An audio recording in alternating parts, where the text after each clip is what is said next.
So good afternoon everybody. In the previous lecture we have spoken about the concurrency control and we have seen in detail what do you mean by concurrency control, what do you mean by equivalent schedule, what do you mean by conflict equivalent schedule. So those things we have already seen in the previous lecture. Today we are going to talk about the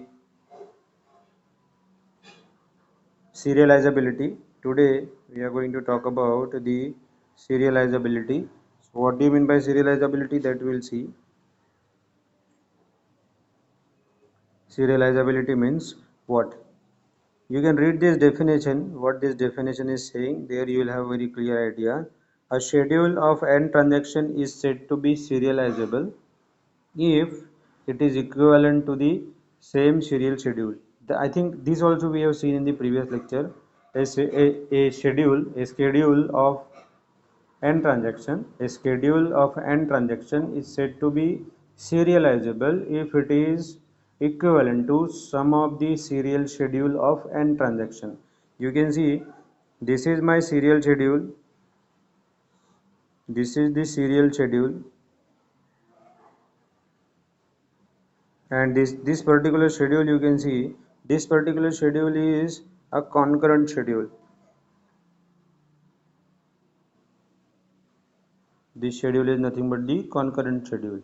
Now what we have done, we have transformed this particular schedule, this concurrent schedule, into the serial schedule. That is called as serializability, and both the schedules are same, both the schedules are equivalent, I can say. That's why you can see this is my this is my transaction, this is my schedule S1 and this is my schedule S2. So that's why here I have written S1 is a subset of, or S1 is equivalent to S2, mean to say it is conflict equivalent, it is conflict equivalent. S1 and S2 are conflict equivalent. Okay, S1 and S2 are said to be conflict equivalent. Why?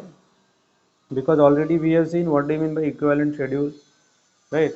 Because why we say equivalent schedule, that we have discussed already. Okay, so now we'll go much detail about, a little bit detail about this serializability. So there is again one type of serializability is there, that serializability we'll see, that is called as conflict serializable schedule. Till now we have seen serializable schedule. Now I am going to talk about the conflict serializable schedule. Now I am going to talk about the conflict serializable schedule. So what do you mean by conflict serializable schedule, that we will see.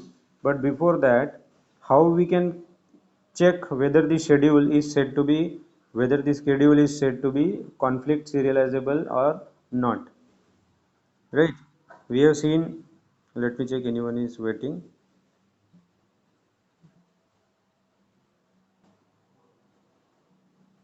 Conflict serializable means what?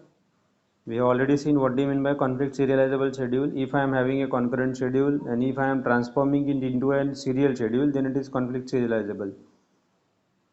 It is equivalent. Both the schedules will be equivalent. Concurrent schedule and the serial schedule will be equivalent if they are having the conflicting operations, right? And if those conflicting operations I will be able to resolve, then I will say it is conflict serializable. But to check that, we are having some phenomena that is called as the precedence graph. We are going to use the precedence graph. Depending on the precedence graph, we can identify whether the schedule is serializable or whether the schedule is conflict serializable or not.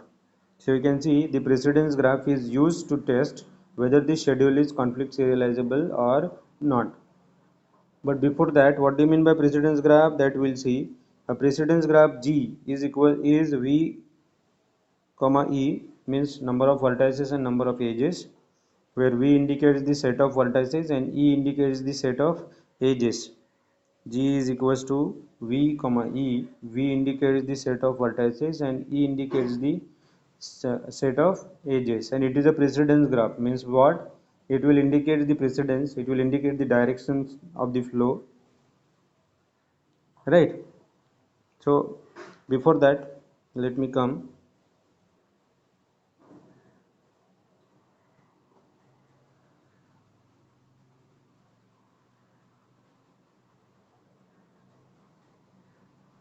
Here I am saying I am having a schedule S1. This S1 is having transaction T1 and this S2 is having transaction T2. I am having one more schedule, that is nothing but S2, that is also having the same transaction T1 and T2.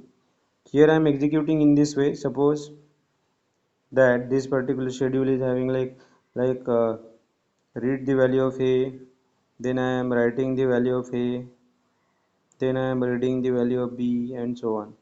So here also I am having the same scenario. I am going to read the value of A, I am going to write,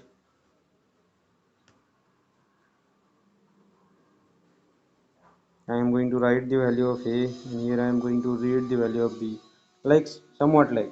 So these are nothing but the schedule. Schedule is nothing but the flow of operations in which they are getting executed, the sequence of operations of the transactions in which they are getting executed, that is called as the schedule. Okay, and how we are depending on that we need to generate the precedence graph. So what do you mean by precedence graph? If I am indicating that this particular from this particular node I am going to another node, from this particular node I am going to another node, from this particular node I am going to another node, this is called as a precedence graph, right? This precedence graph I am going to node and I am going to add the edges between the transactions. How we are going to add? See, if I am saying this is nothing but my transaction T1, this is my transaction T2, T3, and so on up to T4, right? So this is the precedence graph I am going to utilize here. So what he is saying, when there will be an edges, when there will be an edge, consider a node of each transaction, consider a node as node of each transactions. Means whatever here I am indicating, you can see whatever the nodes here I am indicating, those are nothing but the transactions, right? So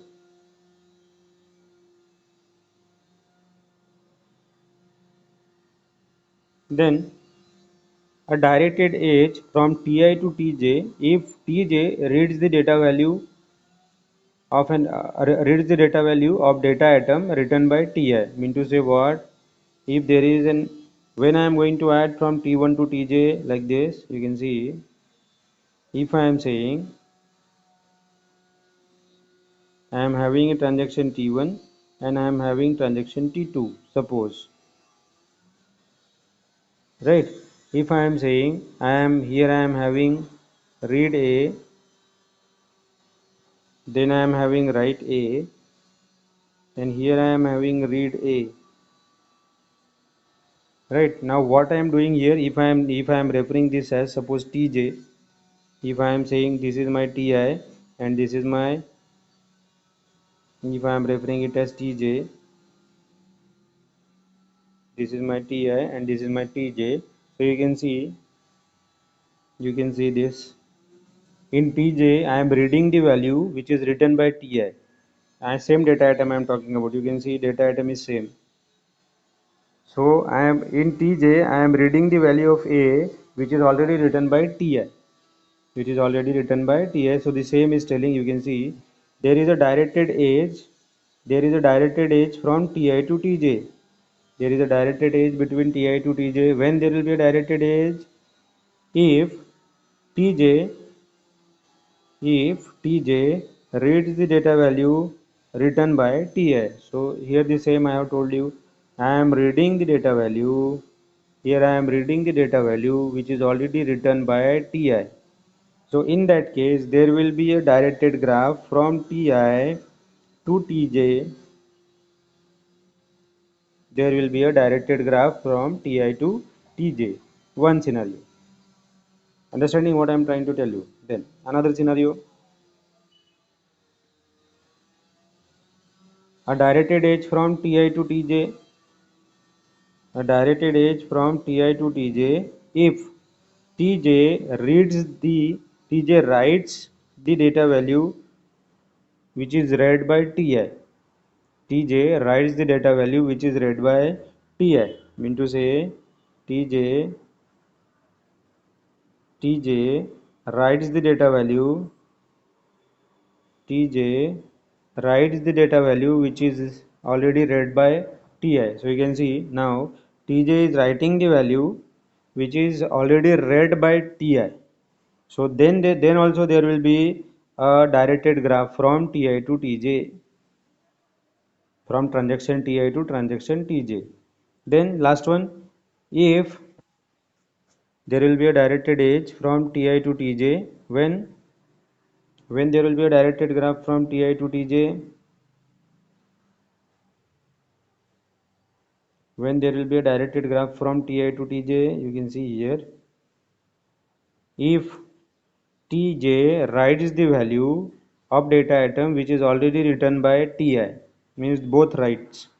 So Tj, it will be like this.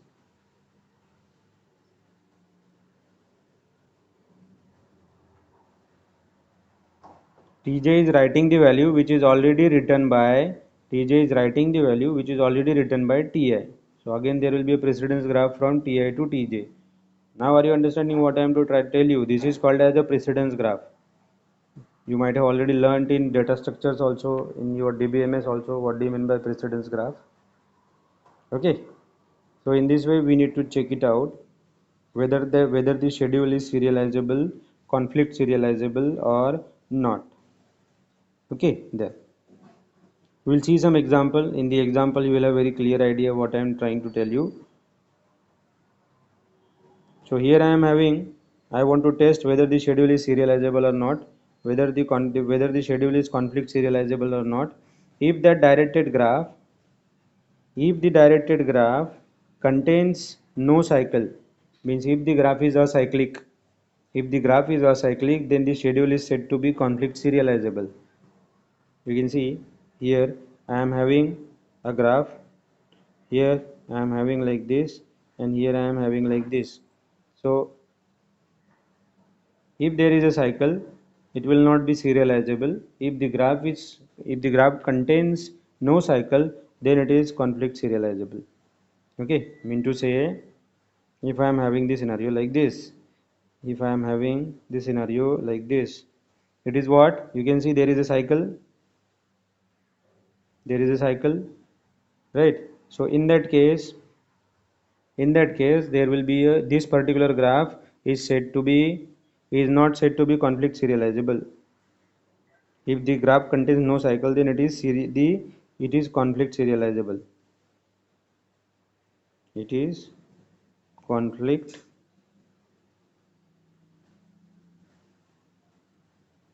serializable. Why? Because if there is a cycle, then it is not conflict serializable. Let me elaborate one more time, because the graph is much bigger. If I am saying this is my T1, this is my T2, and this is my T3, and if there is no cycle, you can see there is no cycle. This I will not be able to, I will not be getting any cycle. This is going like this, and this is going like this, and this is coming backward, so there is no cycle. So if there is no cycle, if there is no cycle, then the graph is said to be, or no cycle means what, the graph is acyclic. If the graph is acyclic, then the schedule is said to be conflict serializable. Then the schedule is said to be conflict serializable. Okay, another scenario, if I am having transaction T1, if I am having transaction T2, and I am having transaction T3, and if I am having like this, you can see there is a direct cycle, there is a direct cycle between the transaction, right? That's why there is a cycle. The graph is cyclic. If the graph is cyclic, we can say the schedule is not serializable. The schedule is not conflict serializable.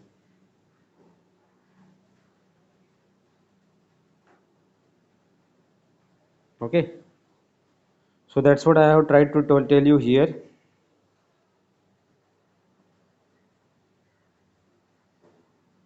If there is no cycle, if there is no cycle, then it is called, then the schedule, if the graph is no, if the graph contains no cycles, means If the graph is acyclic, then the schedule is said to be serializable, conflict serializable.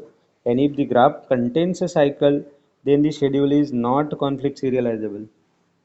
तुम्ही फक्त एक लक्षात ठेवा की whenever a graph is cyclic, whenever a graph is sorry,